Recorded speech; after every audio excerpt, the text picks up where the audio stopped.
This is my face. I don't like being on camera very much, so please bear with me. Today is Sunday the 14th of May, and yesterday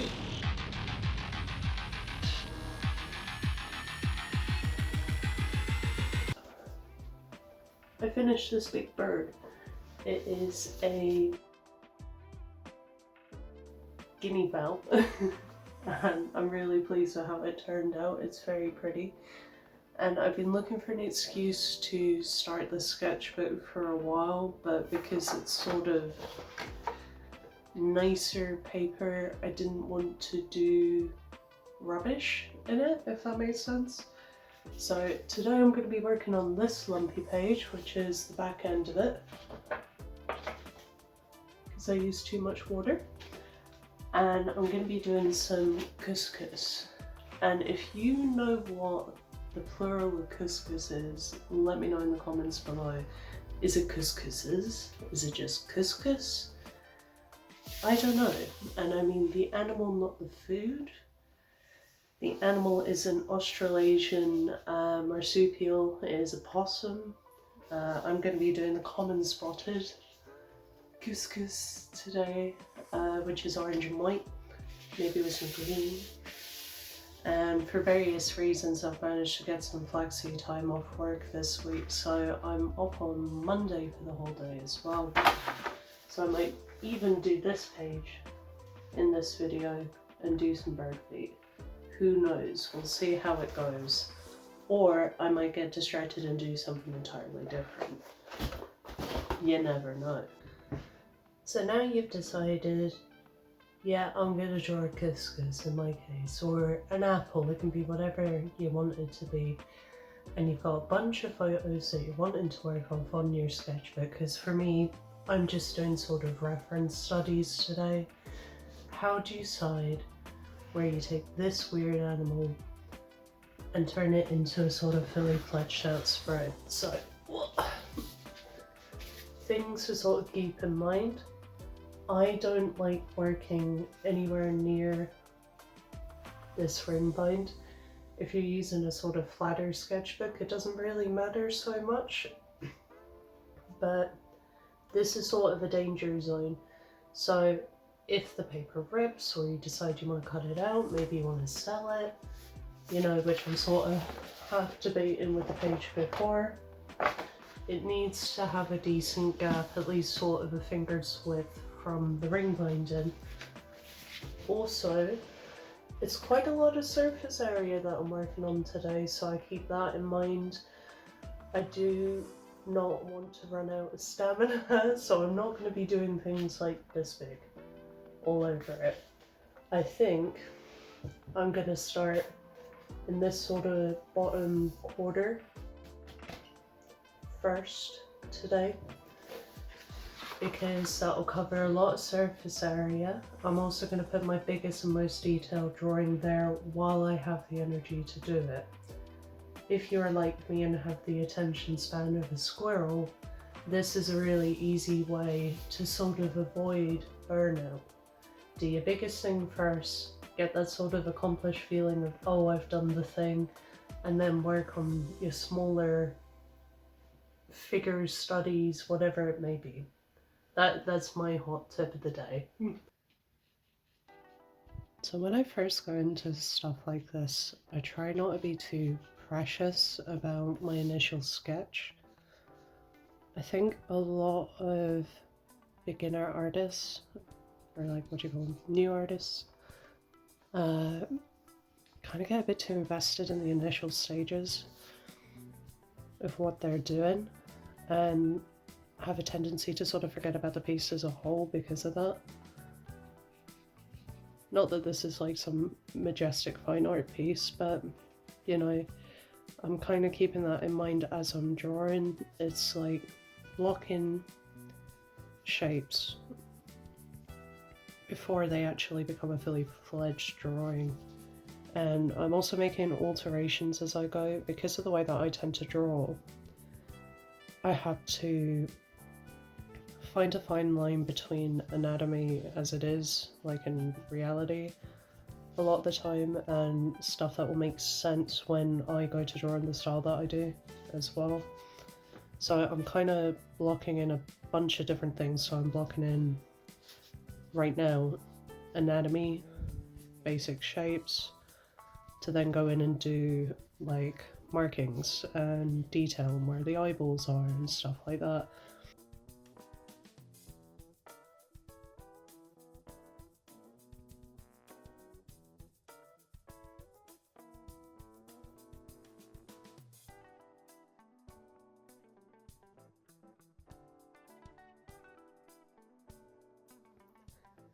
Part of the reason why I'm drawing a CusCus today, other than the fact that they are an endangered species and they're very cool, is because back in 2020 when I was living in Sydney, just after the bushfires and the floods, and pre-pandemic, a CusCus actually moved into our back garden. And at the time when I first saw it, it was pitch black, and I was like to my partner, "Oh my god, come quick! Is a kitten coming across the back fence." And as it got closer, I was like, "No, no, no, no, no!" Because it wasn't a cat, definitely not a cat, and I'd never seen something like it just, you know, in the middle of a city before. And in Sydney, especially as a tourist, my instant response was, "Is it gonna kill me?" Which obviously it didn't. But I ended up feeding her a bunch of food scraps, like veggies and stuff that I knew were safe for her for quite a long time after. Just now and again, because I didn't want her to go hungry. There wasn't a lot in the area that was safe for them to eat. And I say them because after a while, we realised, because she sat up and got a bit more comfortable, there was a little baby one in her pouch. And it was so cute. Until she started eating my bloomin' sunflowers. I was trying to grow them endlessly in the summer that year, and every time one would sprout, because I was growing them from seed, she would come in and just wreck the garden and like dig up these seeds and eat them. She just loved the sprouts for some reason, so I ended up making a wee patch for her. It didn't work, she kept just eating all of them.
So all I'm doing just now is I'm going in kind of a cycle with this pencil, a couple of coloured pencils, and these two fine liners. I think I'm going to leave out the grey because I actually prefer how the pencil's going down.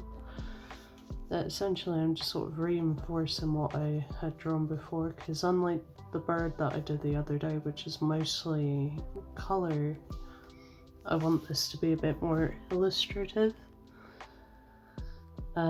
So I'm doing harder outlines and stuff. I'm trying to avoid black on this one, she says, putting a load of dark grey in.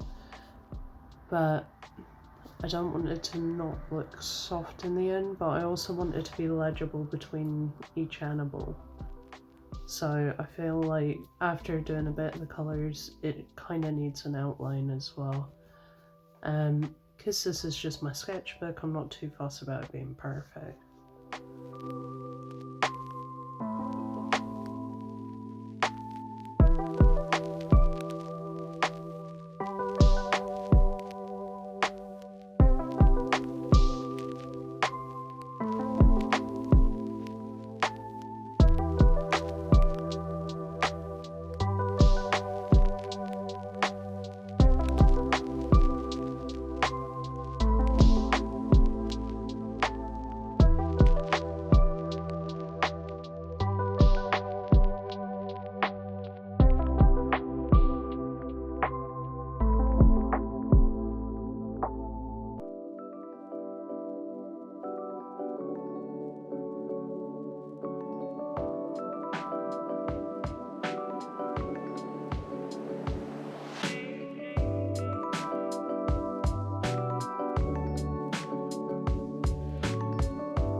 So today is Monday the 15th of March, and I got burnt out. I ran out of stamina. I kind of did more than I thought I was going to do with this whole thing. This is kind of where I'm at for today. I did a lot of work on this guy, particularly off camera. I've done all the flowers. I kind of don't want the flowers to be the focal point.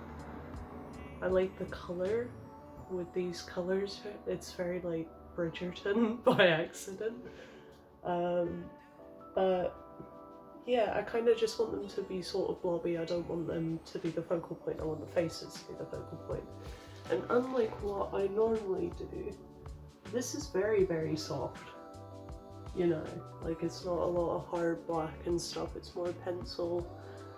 And I'm kind of liking how it's going so far. I think I might need to go back in at the end with like a good B pencil or something just to really make it stand out. But so far, minus the white that I'm going to do at the end, this guy's looking pretty good. I mean, I don't know if you can tell there.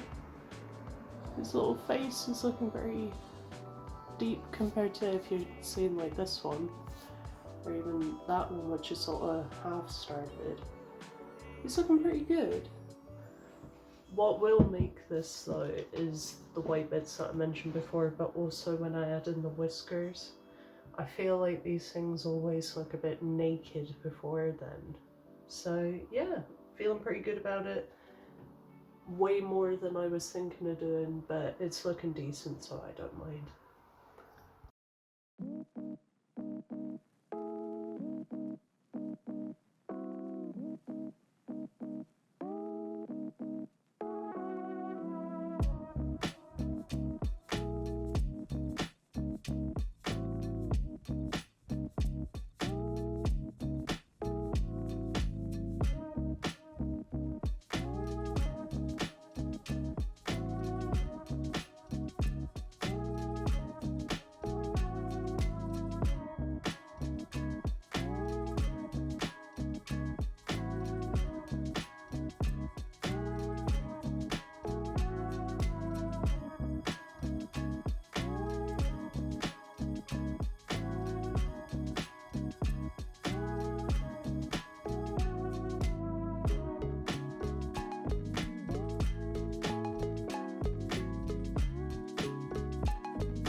So there we have it. That is the final sketchbook page. I'm pretty pleased overall with how this has turned out. It's very hard to get this giant sketchbook in camera for like a whole page. But overall I'm pretty happy with how it's turned out. It's a bit softer than what I normally go for, but considering how the animals look, I'm quite happy with how it's turned out. They don't have a lot of definition between their sections of fur. They're kind of like big blobby things, so I kind of don't mind it if it's a little less high impact for what I normally do. And considering the color palette, I actually prefer it a little bit softer. I think it would have really washed everything out if I went in with heavy black. So yeah, if you have any ideas of stuff you'd like to see me draw, weird, creepy, blobby looking animals, let me know in the comments down below. I always read suggestions, and the weirder, rarer, more unusual, the better.